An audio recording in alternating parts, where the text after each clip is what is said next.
तो ही देखा ऐसा एला देख ले जाएंगे लेकिन ओला वाला देख ले पाछू वाले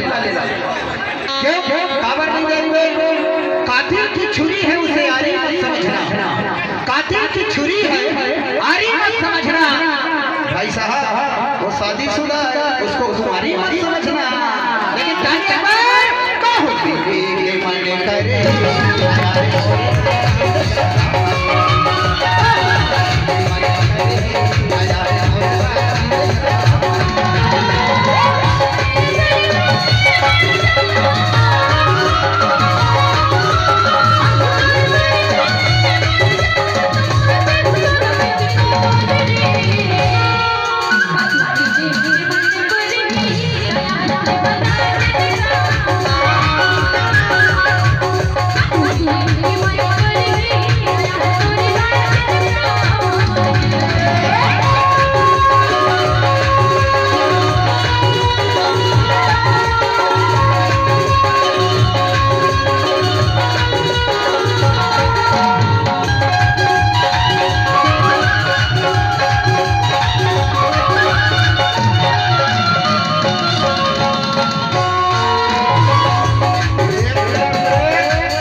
हीरा सिंह ने देखा